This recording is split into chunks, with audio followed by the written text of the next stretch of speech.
Nessa questão aqui, né, eu falo para vocês, que é a questão 10, eu acho, eu falo para vocês em relação, mostro um heredograma e peço qual é o padrão de herança, só essa pergunta.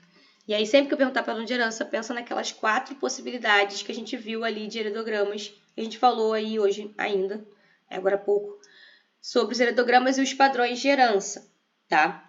Então, pensar se é autossômico ou ligador X, se é dominância ou recessivo, tá? Então, eu não vou pedir muito mais além daquilo que eu já estava falando lá, tá? Não vou trazer nada muito complicado para vocês também sempre.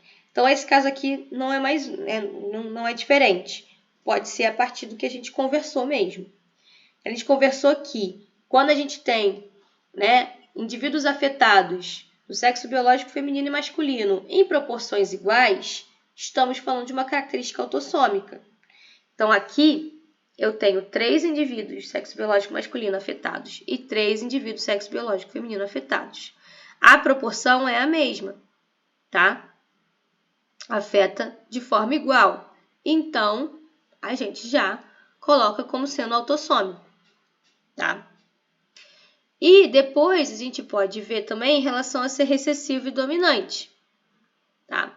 Então, se a gente pensar aqui, ó, sendo esse indivíduo aqui como sendo, por exemplo, dominante, né? Desculpa, sendo recessivo, vamos pensar no recessivo primeiro.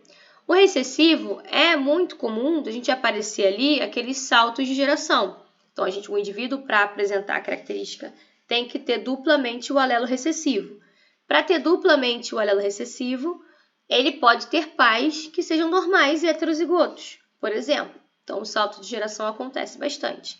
Aqui, a gente vê que não acontece, tá? Não acontece isso. A gente não tem todos os indivíduos afetados têm pai ou mãe, ou pai, né? Um dos progenitores é afetado também. Que aí passa o alelo, se passa o alelo, passa ele com sendo afetado, afeta o próprio indivíduo e afeta a prole. Tá? A mesma coisa. Indivíduos afetados com pais afetados. Tá? Aqui a gente tem uma geração que não apresenta a característica e segue trazendo isso para a prole, desculpa. Né? Aqui a gente não tem esse salto acontecendo. A característica não retorna nas próximas gerações. Tá? Então, esse salto aí não acontece. Então, seria, de acordo com o que a gente conversou, autossômico e dominante. Tá? Isso porque eu não dei nenhuma outra informação. Eu poderia dar alguma outra informação para vocês tentarem chegar lá nas conclusões.